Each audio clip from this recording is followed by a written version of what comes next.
Good morning, everyone. It's so good to see you on this beautiful spring day. I'm so glad you're all here today. My name is Malcolm Young. I'm the Dean of Grace Cathedral, and this is our forum. We are in the midst of a global refugee crisis. The UN's Global Trends Study found that a staggering 68.5 million people worldwide had been forcibly displaced by the end of 2017. Perhaps nowhere is the crisis more evident than in Syria, where a civil war has been raging since 2011. Of an estimated pre-war population of 22 million, nearly a quarter of that number, 5 million people, have fled the country. As Americans, many of us children of refugees or refugees ourselves, it is very important that we understand this crisis beyond what we can learn from the media, particularly at this time when our government immigration policies are getting more harsh. Our guest today is the only Syrian-born Anglican priest in the world. What? Is that right? He was brought up in a large Christian family in Latakia, Syria, and studied at the Near East School of Theology in Beirut during the 1980s Lebanese Civil War. He's the author of The Culture of God, published last fall, and he's the executive director of the Awareness Foundation, which works to build peace and reconciliation in the Middle East, particularly with children and young people. Please join me in welcoming Reverend Nadim Nassar. Thank you. When we first met, we had Nadim and your sister came to my office, and the whole time we're in there, I was thinking, oh, I wish this was on the forum right now. And so I'm so glad that you're here today. 2 years later. 2 years later, Yes. almost to the day. Yeah. I was wondering even when I met you, you have such an extraordinary energy. I mean, there's certain people who I meet, and I can never imagine them as a child, but you're one of those people who I could see you as a little boy. And I wonder if you could just talk a little bit about your childhood self and what it was like for you growing up in a seacoast town in Syria. It's like Jesus Christ running around the Sea of Galilee. Yeah. It's the same area. Right. But it's the Mediterranean Sea. I grew up in a Christian family, which is difficult to believe for most Western people. Coming from Syria, it means I have to be Muslim. I see. So the first question they ask me, Father, when did you become Christian? Right. So when I say, well, I grew up in a Christian family, then the second question definitely comes, oh, your parents became Christian. So beyond my parents, it's very difficult for people to imagine. Right. So, and I say, my family goes back in Christianity to St. Paul. Right. And, I I purposefully become cheeky because I want to shake them a little bit. Yeah. Yes, I grew up in a Christian family in Latakia, but don't forget, St. Paul became Christian on the road to Damascus. Right, exactly. So we have in England, we have a saying, I've had a road to Damascus experience. Right. People use this phrase. Yes. It's a road to Damascus experience. But nobody thinks what it means. And sometimes I stop them and I say, do you know where that phrase comes from? Right. And they no, we say it. It's a saying. Yeah. But nobody thinks about it. Right. So yes, the majority of Syria are non-Christians. We have the majority of Sunni. We have some Shia, Druze, Alawites. It's a mosaic. Right. The society of Syria, and the coast, my town, was Sunni, Alawite, and Christians. Right. So I was in the Boy Scouts, and the Boy Scouts had everybody. So I never felt who is Muslim, who is Alawite, who is Christian. In the school is the same. We lived, a kind of normal life. Right. But you are aware that you are not the majority here. So my mother is Orthodox, Greek Orthodox.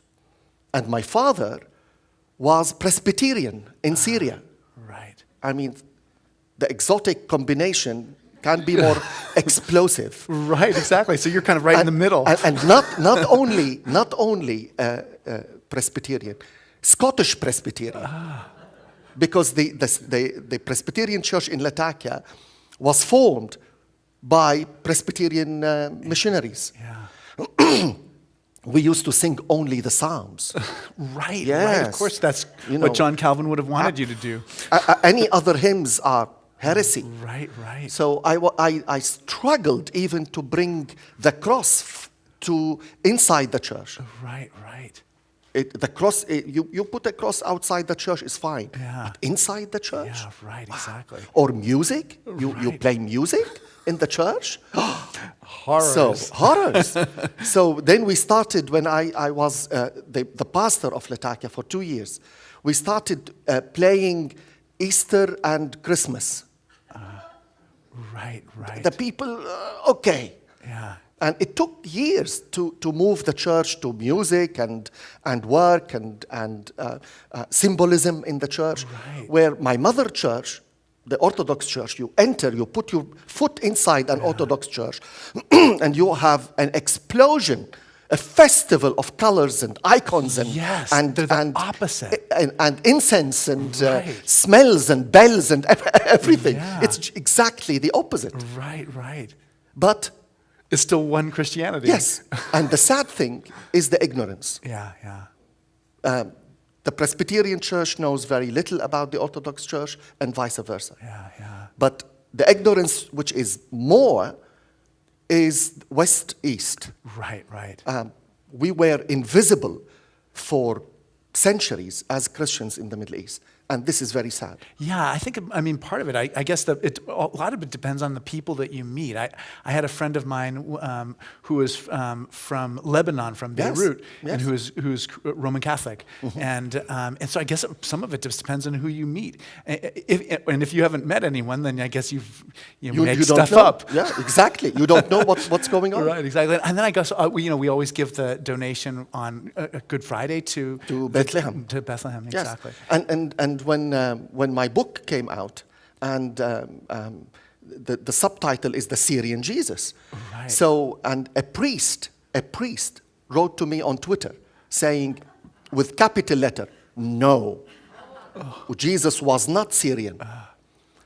But And I s- Quirinius was the governor of Syria when Jesus. Well, I wrote, Luke 2:2, Right, when right. Quirinius was the governor of Syria. Yeah. Why would Luke say that? Right, right. Luke was a doctor, Yeah. not an idiot. Right, right. He was a traveler. He was a doctor. He was an artist. Luke painted the first icon, wrote the first icon ever. Right, right. So why would he say the governor of Syria? Yeah. Well, the priest never got back to me. I think that it makes me think of Syria every time Christmas comes, because I mean we read about Syria in the liturgy Christmas story, yeah. exactly, and it makes me wonder. I mean, when you grow up in that landscape where these are places that are real places, like how does it form you in a different way as a Christian person than if they're just words on a page that you don't like I don't know if it's flat country or hill country or what kind of trees grow there, or where We the have a sun lot rises of and pine sets. trees Yeah. in the coast. Yeah. The coast has So citruses. like the cypress trees in San Francisco. Yes, and a lot of citrus. Yeah. Oh, We have interesting. oranges and Yeah. we have lemon, all kinds of citrus fruits. And we have, of course, a very Mediterranean climate. How cold is it at winter? Is there snow? No. Yeah. Only on the mountains. Yeah. But in Latakia, no.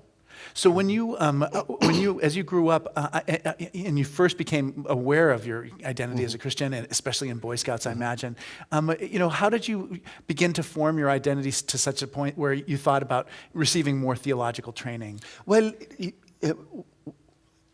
just it's worth mentioning. I lived in a wonderful city. Latakia is a warm city, a big family, and I was the youngest in my family. Oh, you're the So youngest. I'm the baby. That's great. I'm the oldest. Yeah, well, two different complexes. Yes. and and but that didn't last. Yeah. Because when I was 17, I was taken from that womb Right. of warmth and Yeah. love. Right. I was loved. Yeah. I was surrounded with love in my family, and thrown into the hell of Beirut. Yeah. Beirut was absolute hell. Yeah.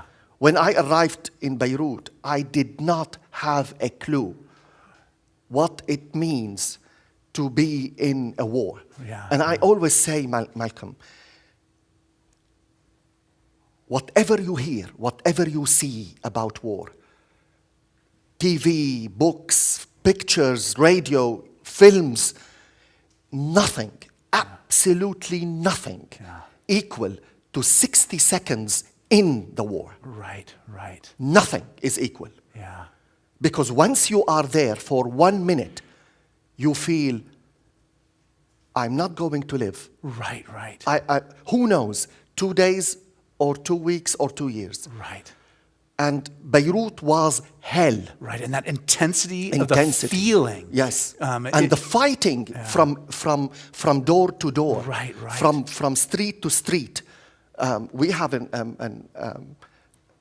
Lebanese with us. Yeah. So the intensity of the fighting sometimes. We went into the, down in the basement for a week. Right. I remember reading that. Yeah. And even just having soldiers kind of wanting to cut through the campus. Yes. To escape from their enemies. We stopped. Yeah. Exactly. And Full having fighter. to explain to Yes. them. Yeah. And said, you can't. Yeah. Because if they see you leaving the building Right. from a side walk, Right. from a side door, everybody will think, we are protecting you. Right, exactly. And the college will finish. Right. Right. You have to go back from where you entered. Right. And to the extent, one minister who was with us, Yeah. he stopped, he said, you have to kill me to go. Yeah. And I was 17. Right. I was looking, is this a dream and a nightmare? Yeah. And where did I come And to come from your house. From house. Your family where all your friends and neighbors would come to Wonderful. Seaside Town and stay Yeah, over with you. exactly. And then to all of a sudden be thrown into this. What was it like being in that basement? What did you talk about with your fellow students when you were down there? Well, we waited for the fighting, for the battle to finish up Yeah. in the streets. And also, we studied Right, because right. our courses continued. Yeah, yeah. And when we wanted to write our papers, our research, we crawled to the library, Yeah. opened the door. Yeah. It's like yesterday. Yeah, yeah. And we crawled to the bookshelves. Right, the reserve We desk. took the books. We couldn't switch on lights Yeah.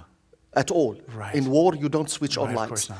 And we crawled down to the basement, and we continued our education. Wow, that's amazing. Tell me about some of the teachers that you had that inspired you and who taught you. What did you learn from them? 2 Lebanese professors had profound impact on me. One is called Dr. George Sabra, who had his PhD from Germany and came 1984-85. Was he a theologian or Yes. biblical critical?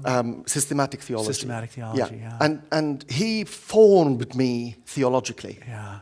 And also... That's what I felt like when I read your book. I Yeah. felt like this is a theologian talking. This isn't like a biblical critical person. Yes, I was immersed with him Yeah. in theology. And what helped me, Malcolm, I was in very young age, I was 20, when I became the youth leader Right, right. for the Protestant churches. Yes. So I used to leave the systematic theology class so excited. Yeah. I would go to Dr. Sabra's office and I would say, you have to help me translate the ideas that you gave us Right. into a topic that I can discuss with the youth. Right, exactly.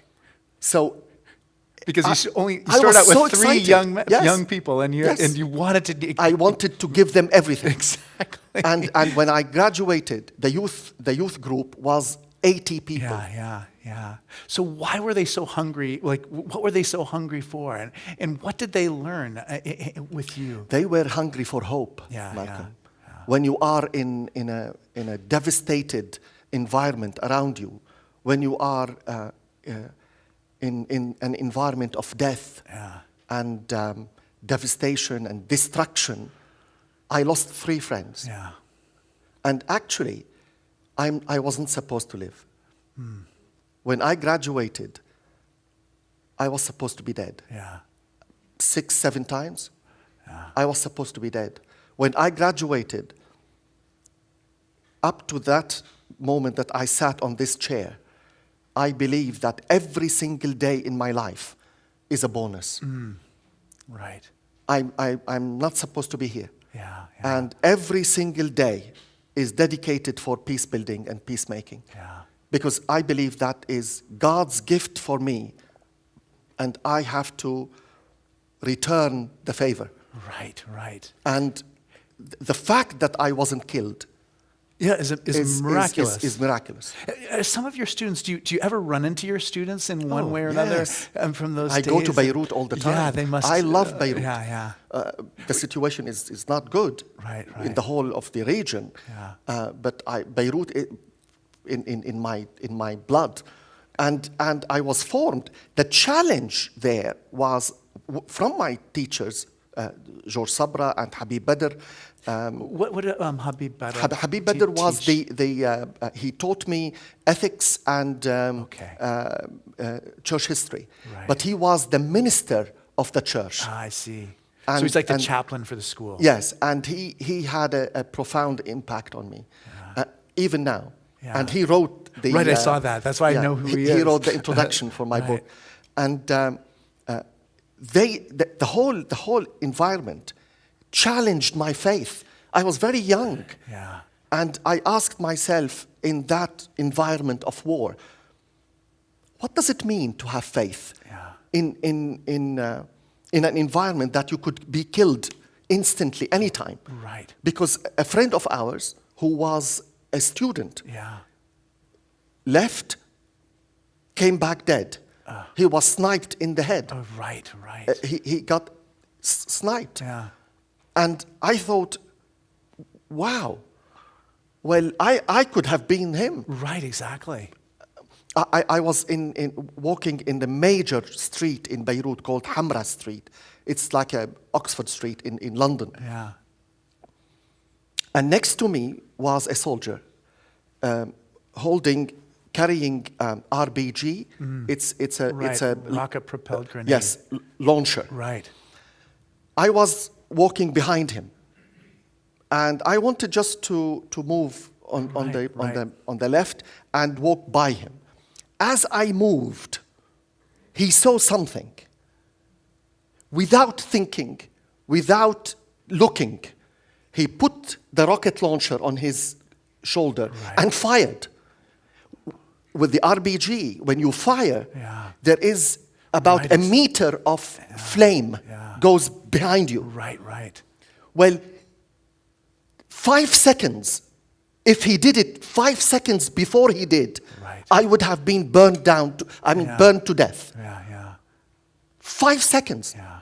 And I screamed, of course. Right, When he exactly. shot the rocket, he looked and he saw me next to him. And he turned and he said, "Oh my goodness, I'm sorry." Right. Sorry? I said, "Oh, well, don't worry. Everything's You could cool.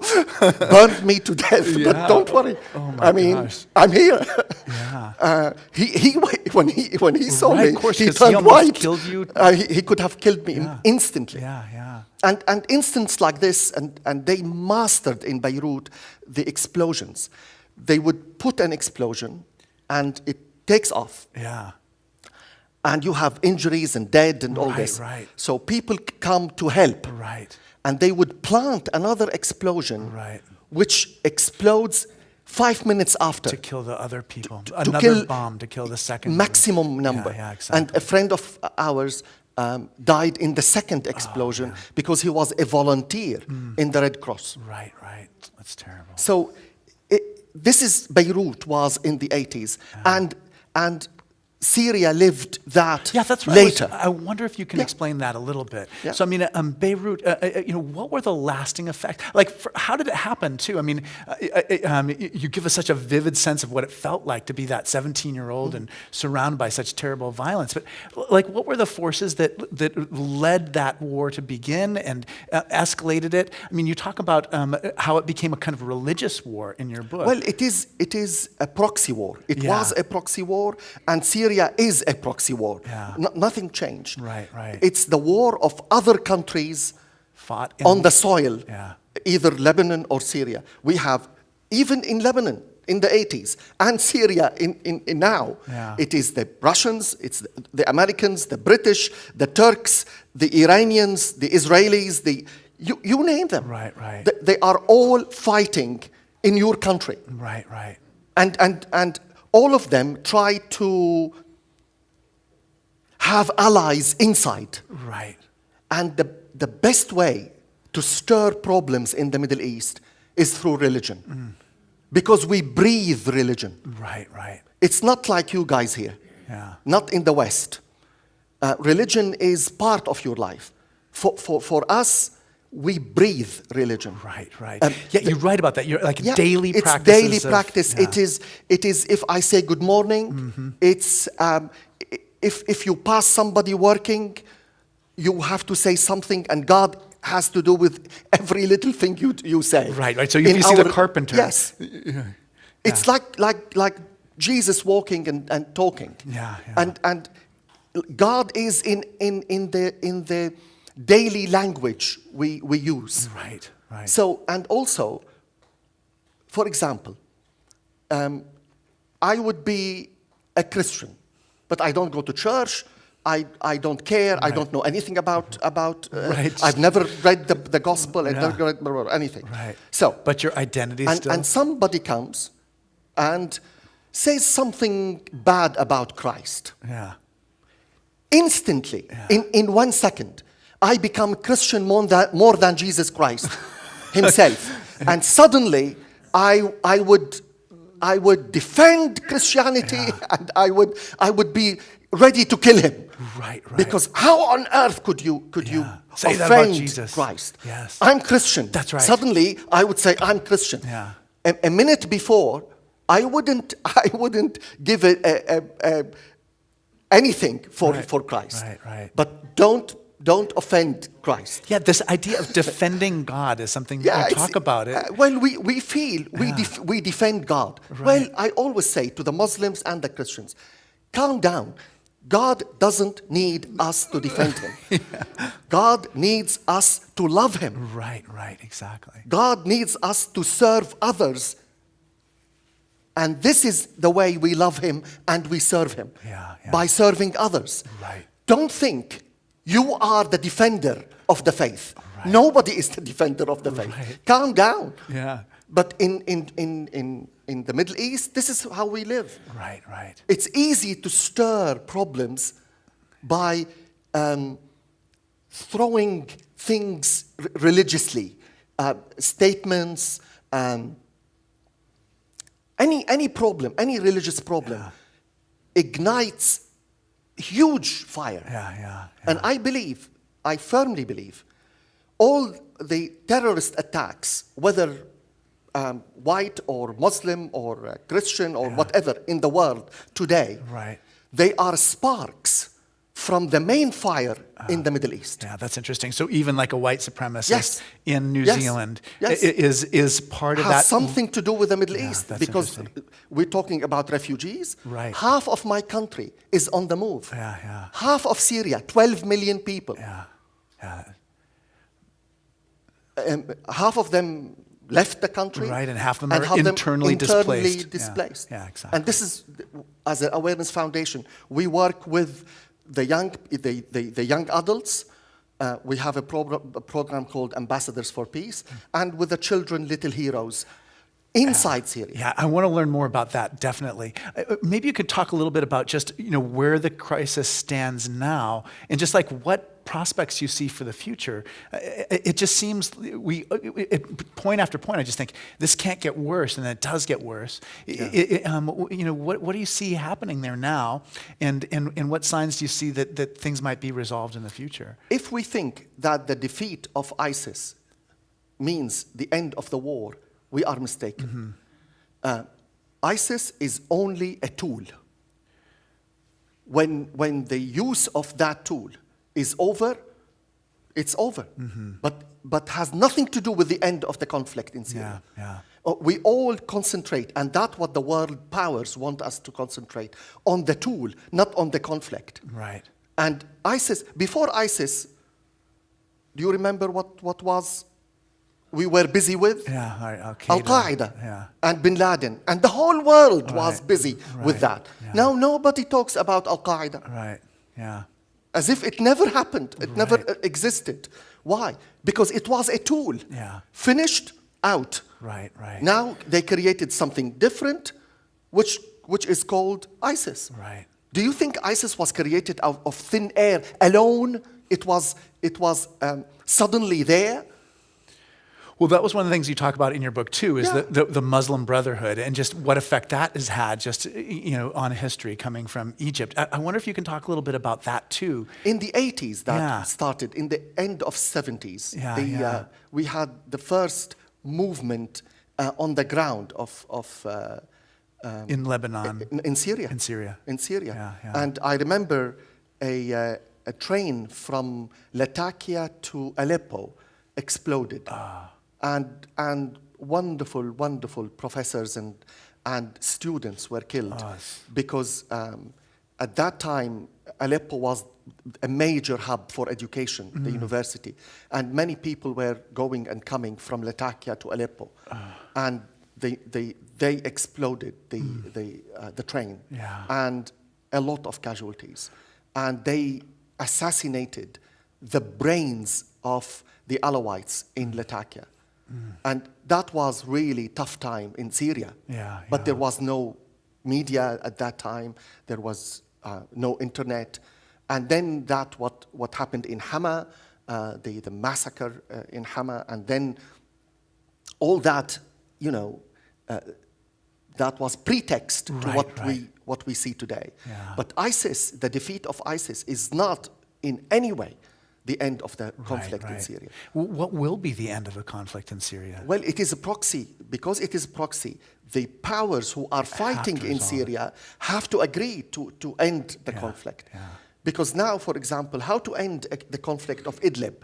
Idlib is a city of Syria which has about 50,000 fighters from all over the world.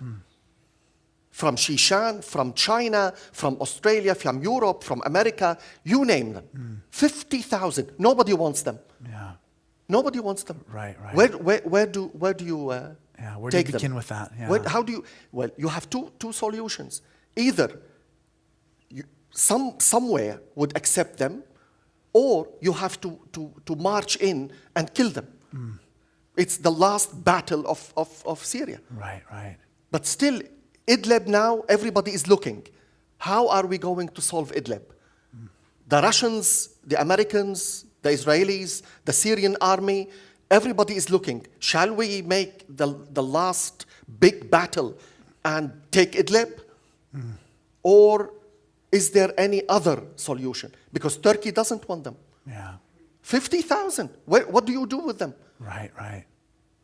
Yeah, that's a huge number of people. It's a huge, and it's a huge problem on our soil. And those fighters, I always say, the world has dumped its terrorists in Syria. And they thought they will never come back.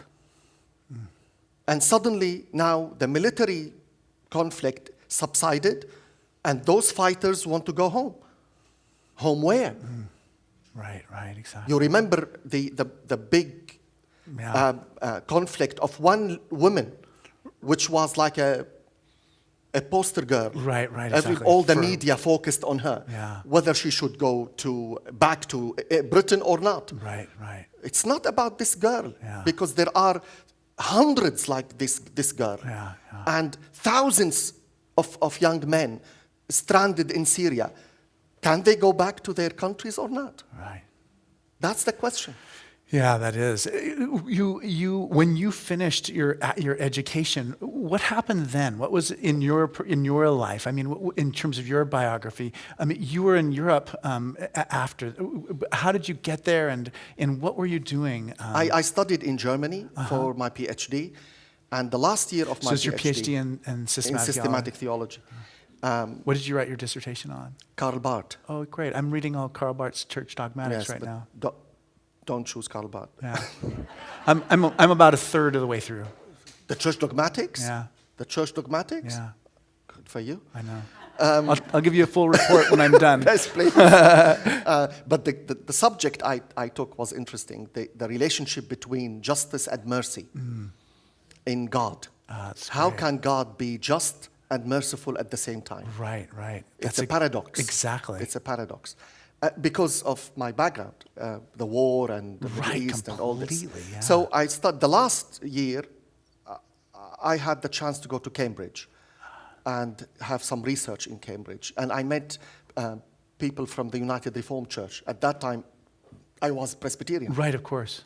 So the United Reformed Church called me to be the senior chaplain to the universities and colleges of London. I see. And I accepted the offer, and I moved to London. Right. And for 6 years, I served as the chaplain to the universities in London. I see. And I saw the extremism growing in the universities of London That's interesting at that too. time. Yeah. I'm So, talking about the end of 90s. so what was that like, and what signs did you see? Tough. Yeah.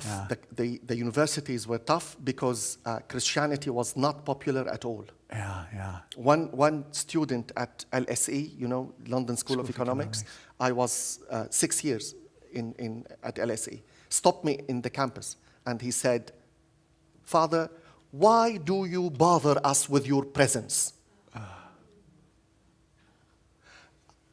I smiled. I looked, I'm glad. I'm looking for what you have to say. I looked at him and I said, "This is exactly why I'm here, Yeah, exactly. to bother you." Right. So, and I laughed, and he laughed, and he said, I said, "Well, at least let me know why am I bothering you, so that I can rejoice that I fulfilled my mission here."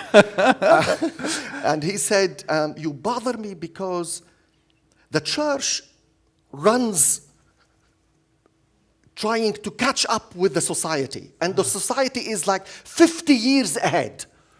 And when you catch up, you think you reinvented the wheel. When the society was there 50 years ago, what did you give us in the society? You have no leadership in the society. You give nothing. All what you do is you have been arguing about sexuality for 30 years. What have you informed us about sexuality?"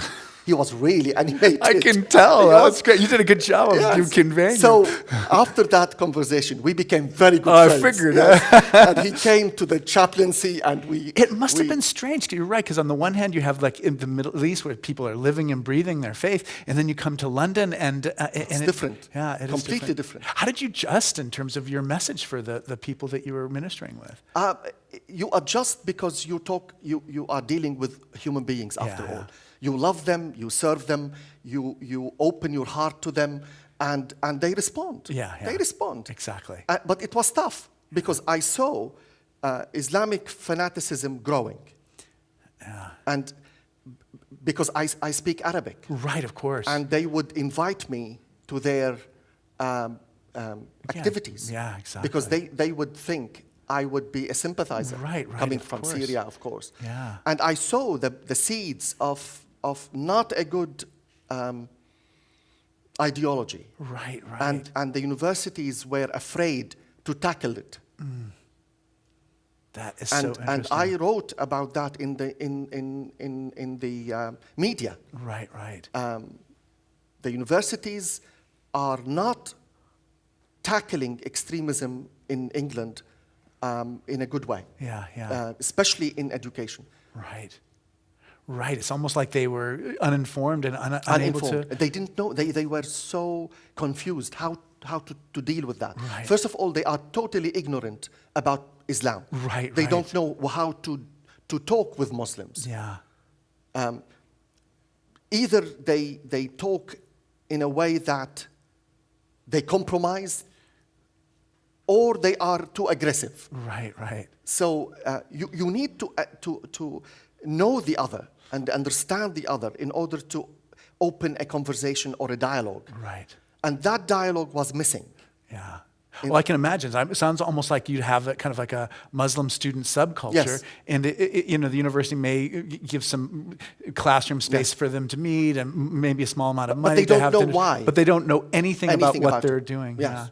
Yeah, I can completely imagine that. And then after 6 years, I felt, no, not for me, because the university doesn't like the chaplains to spread their wings. Right. You That are, must have been such a hard change. yeah. Anyway, you are undesired object in Right, the university. right. Yeah. They look at you.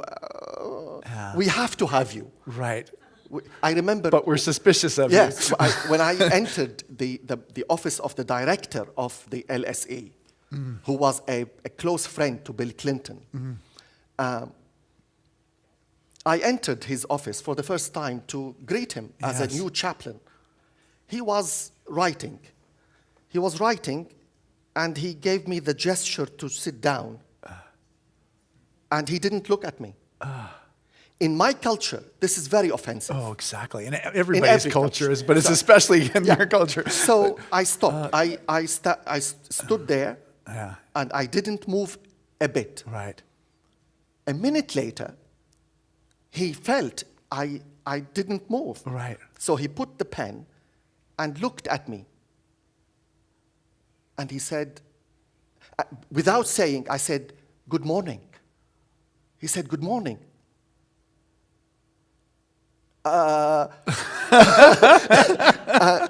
And then automatically he stood up Right.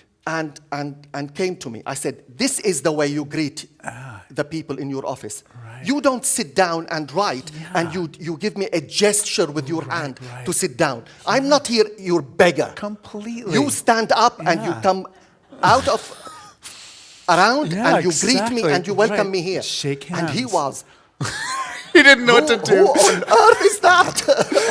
But when he knew me, I was from the Middle East. He understood. I wouldn't deal with this rubbish. Yeah. I can imagine being in the London School of Economics Yes. as like that disruptive foreign He presence. thought he was God. Yeah, I mean, yeah. I'm the Right, I'm the director chief of- economist. Yes, I mean, you are at LSE, don't you know? Right, But right. we became very good Yeah. with each other. Yeah. And he asked me to teach, and Right. he was really lovely. Yes, Later. yeah. But I wouldn't accept that. Right, No, exactly. I have nothing to lose. Yeah, So- exactly. So Play you, God with somebody else. yeah. So you had those experiences with youth when you were a young man in Lebanon, and then in England, and probably you was working on your dissertation in Germany. And it must have been hard to say, "I'm not going to be the chaplain anymore. I'm going to do this other thing." Well, I didn't know what to do. Yeah. But I said to the United Reformed Church, you brought me for 5 years, and the 5 years are over. Yeah. And I have to leave. They said, "But just stay 1 year to help us get a successor." Yeah. So I accepted for 1 Yeah, year. yeah. In that year, God works in a mysterious way, in a wonderful way. Yeah. I met Bishop Michael Marshall, an Anglican bishop, Right. on a pilgrimage. And he invited me to his church in Sloane Square in London. And between us, we shared the same vision of adult education, Right. Christian adult education. Yeah. And we started teaching. And people said, "Oh, wow, that's great." And the number of students grew. Yeah. We used to have like 70 to 100 adult education, Yes. adult people coming for our classes. So from there, Bishop Michael said, write your vision on an A4, on one sheet of paper. Right. And let's see where it goes. Yeah. I wrote it. He discussed it with me. And this was the birth of the Awareness Foundation. Yeah, that's great. And that's what I think, I mean, you're such a perfect Anglican. It just being that via media and just that international part of it too. I chose to be Anglican. Yeah, and that's what I love. I chose. Yeah, I exactly. felt Anglicanism builds a bridge, a wonderful bridge between my Orthodox background Right. and my Presbyterian background. Yeah. I wish the Anglican people who are born Anglican would appreciate being Anglican or Episcopalian more. Right. Because I chose to be. Yes, I am more exactly. aware Yeah. of what Episcopalians or Anglicanism can offer. Right. I have a friend of mine who's a liturgist who says that the Anglican churches have been part of a movement in liturgy towards being more like the Orthodox churches. And then certainly our history is more like those Reformed churches. The Reformed churches had a huge impact on how we understand And theology. this is what enriches me through the Anglican tradition, having the intellectual and challenge, Right. but at the same time, the warmth of the heart. Right. So it's both. Yes. You can think sky is the limit. Yes. And you Yeah. can feel sky is the limit. Right. And this is something I treasure.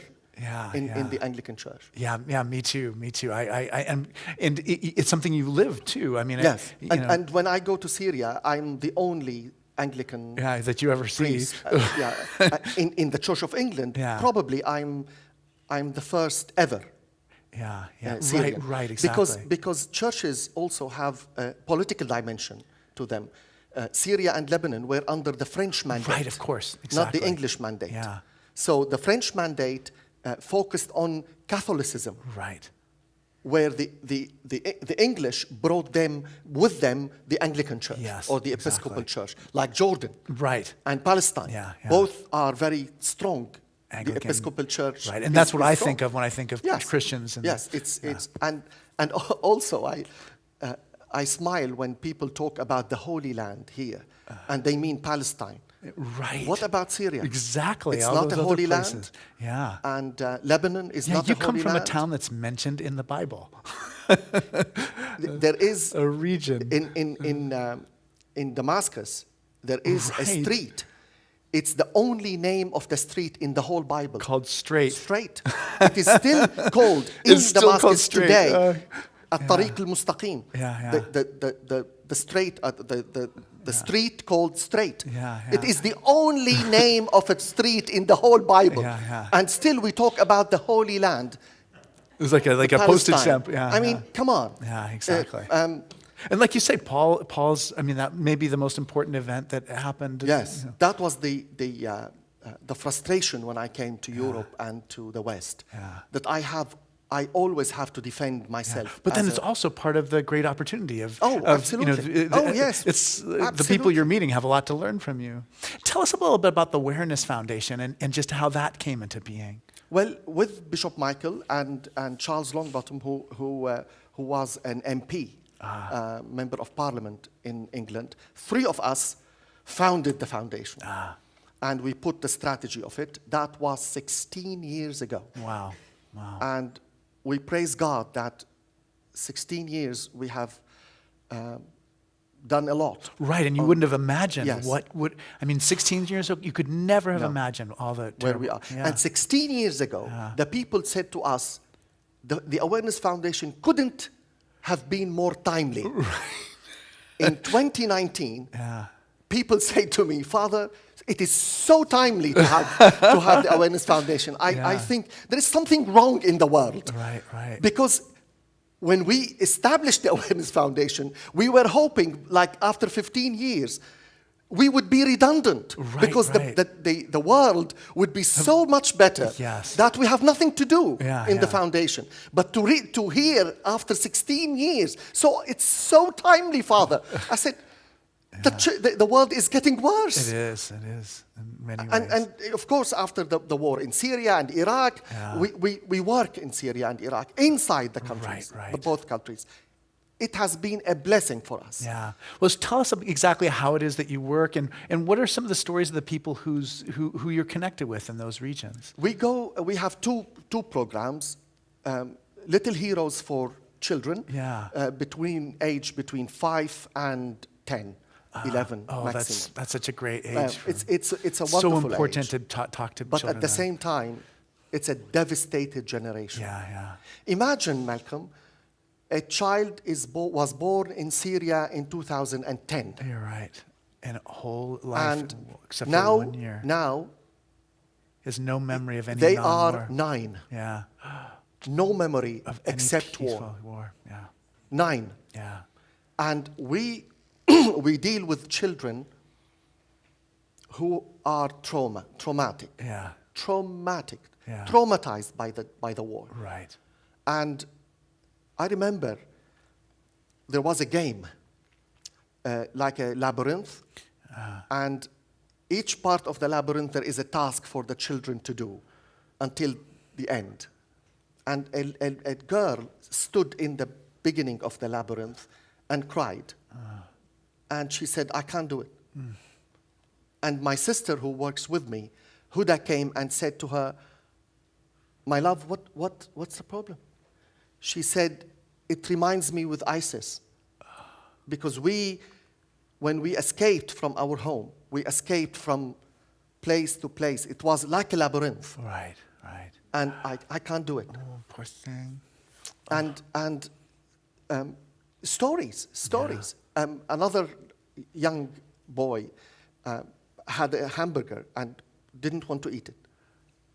And we said, why don't you want to eat your hamburger? And he said, I want to share it with my family. And I asked, how many people are you? He said, we are 8 in one room. Oh, thank you. In one room. So we help as much as the resources are there. Unfortunately, it's very difficult to raise funds because we are a Christian foundation. Right. Don't be surprised. In the West, it is more difficult to raise money as a Christian organization. I know what you mean. If the Awareness Foundation was not Christian, Right. we would have had much more resources. Yeah, we have the same issue too. And it's tough. Yeah. It's very tough. If we don't get enough resources, we may close the program. Yeah. And we are touching hundreds of children, thousands of children. We have a tradition of taking questions. Please. But it's like when we've been in a room together and I didn't pay attention to the time, so I should have started asking these questions Please a lot ask. earlier. Okay, so this says, I think you have the toughest job on the whole planet. Are you optimistic about your mission on Earth and what's going to happen in Syria? I am. Allow me to use another word than optimistic. I have hope. As Christians, if we lose hope, why are we Christian? Thank you. Yeah. St. Peter says you have to be always ready to answer for the hope that the is people in see you. in you. Yes. And I'm always ready to answer why I'm in hope, because Christ is hope. Right. Jesus Christ, God is love, and Jesus brings hope to the world. Yeah. And this is our mission. Right. That's beautiful. Does it get lonely being the only Anglican priest who's Syrian? Do you hope to have more? We don't have an Anglican church in Syria. It's not lonely, but sometimes I feel like a piece of museum. The Anglican church doesn't know what to do with me. Right. And probably they are even more confused because I'm not a parish priest. Right. The churches in England, they are more orientated towards parish priests. Right. If you are not a parish priest, they don't know what to do with I you. can imagine if you're a chaplain in a hospital or in a university or doing this ministry. I'm doing a ministry outside exactly. traditional job as a parish priest. Right. they are confused. Yeah, yeah. I can imagine. Can you talk about how the Assad family's rule in Syria for nearly 50 years has influenced what is happening there? Of course, it influenced because they ruled as a powerful rule and dictatorship in a way that there was no freedom of expression. It's not a democratic state. It added a lot of pressure on the people. So, but also, let's not kid ourselves and blame Assad entirely. Right, right.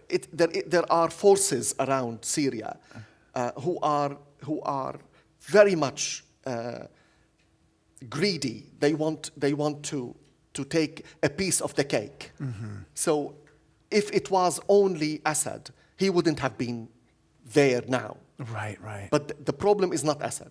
The problem is the international allies that they want to divide Syria and eat Syria.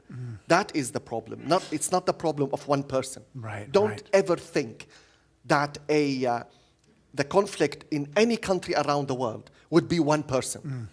Rubbish. Yeah. Saddam was not the problem. Right. Look, Saddam has gone. Right. Look at Iraq. I was in Iraq last month. It is a dismal country. It is the corruption,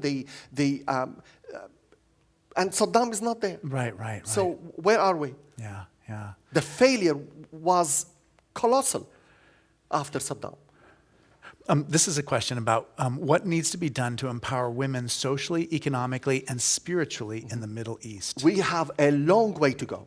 Yeah. I have to say, I admit that women have a role to play, especially in the Levant area, much better than the Arab world. We have, women are much freer and they have an important role. In Syria, we have like 3-4 ministers who are women. Right. Tens of members of parliament in Syria are women. Yeah. This is not a problem in Syria or Lebanon. But we still need to empower women to have a more active role, especially now in the reconciliation in Syria. When we have ambassadors for peace program for the young adults, we try very much to empower women, young women who are fantastic, inspirational, but still the pressure is there, still the social environment doesn't allow women fully to take part. We still have a long way to go, although in the Levant area it's much better than somewhere else in the Middle East. Right, that's good for us to be aware of. What is needed to support the healing of people who have been traumatized by that level of violence? We need to continue caring for them. They need a lot of love and care, acknowledgement, communication, because, Malcolm, my problem is that big organizations, all they turn their attention to the refugees. What about the people inside Syria? Right, right. Well, you have to be pro-Assad to be active inside Syria. This is not true. And we are active in Syria. We are non-political organization. The government knows that. Right, right. We are non-governmental, non-profit organization, but everybody is now looks at Syria as black and white. Are you pro or against Assad? This is very naive way to look at the problem. We are active inside Syria, but we need support. We desperately need support in order not to close down our programs. Yeah. And it's tough. It's tough environment. Yeah, definitely. Here's a question about Marxism. Is Marxism part of the situation, or in Syria, or does that have anything to do with what's happening there? The question of Marxism was stronger in the past, more than now. Right. Now the people are dying. They are after the daily bread. They are not after ideologies. Right, right. And although Marxism, I believe, well, he didn't invent the wheel. he took a lot of Christian values and put them in his own way. Right. In a way, it's the kingdom of God. Yeah, the kingdom of God and the sharing of the resources Right. and from a lot of his ideology based on Christian values. I mean, what's new about it? Yeah. But now in Syria and in Lebanon and in Palestine and Jordan and Iraq, we don't have time for Marxism. yeah. It's not the time. Yeah. It's in the past, yes. Right. We had a lot of debates and publications and all this. But now socialism Yeah. is in the past. Yeah, I can imagine. Everyone's almost just trying to keep everything together. Exactly. And stay alive, survival. We are on a survival mode. Right, right. When you cross that, you can talk about ideology and political life and all this. If you can't earn enough to feed your family, do you have time to debate Marxism or and publish a journal capitalism? article on it? Yeah. Tell me a little bit about your trip to Iraq, your recent trip to Yes. Iraq. What did you see there, and who are some of the people that you met who may have been new, or what did it feel like to be there? We were in Kurdistan, in Iraq, in Erbil, and we met the mayor of Erbil. We met some intellectual leaders there in the Kurdish right. domain. They are very hospitable to the Christians. We led Ambassadors for Peace program in Iraq. Yes. We trained about 55 young men and women, young adults, to be peacemakers in their own broken community or different communities. In Iraq, the situation is terrible. Yeah. Terrible. Yeah. Terrible. In Kurdistan is a bit better, but if you look at the country as a country, Yeah. it's devastated. Yeah. And a lot of Christians in Iraq and in Syria, they're trying to leave the country. Right. And we are trying, those programs are trying to keep those Christians there. Right. And say we have something, a role to play. Right, We right. are the original Christians. Right, exactly. We are the original Yeah, Christians. yeah. Our torch was handed from the Lord, Right, generation right, after yeah. generation. We don't want to lose Yeah. the Christianity in the Middle East. Yeah. If Christianity is lost in the Middle East, it would be a tragedy Yeah, for Christianity. I agree. Because if we want to understand the message of Christ, we need always, I say, we need to understand three cultures. The culture of the text, which is the culture of Syria, the greater Syria. Yes. Your own culture, and then the culture of God. Right. Which brings the two cultures together. Yes. And this is why Christianity has to stay in the Middle East. Yeah, definitely. Can you, we have to wrap up because I have to go upstairs and get the church service ready, and I've got to preach a sermon, and now I'm really, now that I know more about your background and ethics and your dissertation on justice and mercy and your role as a younger brother, I'm even more hesitant to preach about the prodigal son. The prodigal son you listen to was the theme yes. of Ambassadors for Peace in Syria and Lebanon a month ago. Oh, yeah. And I looked at the prodigal son from a Syrian perspective. Right. Because if you look at the prodigal son from a Syrian perspective, the whole parable opens up in a completely different way. And to see who the prodigal son was, who the prodigal sons were. Right, exactly. That's what I think too. and who the father, Yeah. the Middle Eastern father who holds his robe Yes. and runs Right. from home to the edge of the village Yes. to meet his son, Yeah. which is not a Middle Eastern man would do. Right. Middle Eastern man in that age is too dignified to run in the street. Exactly. But remember, in the prodigal son, there is no mention of the mother. Right, there isn't. So where is the mother? The mother is in the parable before the prodigal son, Searching the house for the searching coin. the house for the coin. I love that. So the mother and the father in the prodigal son is in one person. Right. Because God is the female and the male. Yeah. Because of that, the prodigal son's father has the courage to lift his robe and run down and fall on the neck of his son and cry and kiss him. Right. This is what God did in Christ. Yes. From heaven to earth. Yeah. God ran to us, to kiss us, and greet us. to love us. Yeah. This is amazing. It is amazing. I should have talked to you yesterday. Oh, it has been such a pleasure. It's just, It's my pleasure. I wish I could just keep you here for the whole day. Thank you very much. But it's such a blessing Thank you. we see such intractable problems in the world. And it gives me a great deal of hope knowing somebody like you who's dedicating your life to seeking peace and working for reconciliation, helping young people, especially people who are just the most traumatized people on the planet. So I'm Thank you very much. very grateful for your ministry. Thank you for having me. Yeah. Next week, we'll be having as our guest Nadia Boltz-Weber. She's the founder and former pastor of the Lutheran congregation House for All Sinners and Saints. She's also the best-selling author of Accidental Saints. She's going to be talking about her new book, Shameless, A Sexual Reformation, and her Why Christian Conference, which is going to be here in the cathedral this week. You're welcome to join us for the 11 o'clock service. If you can make a gift on the way out, that would be very helpful to us.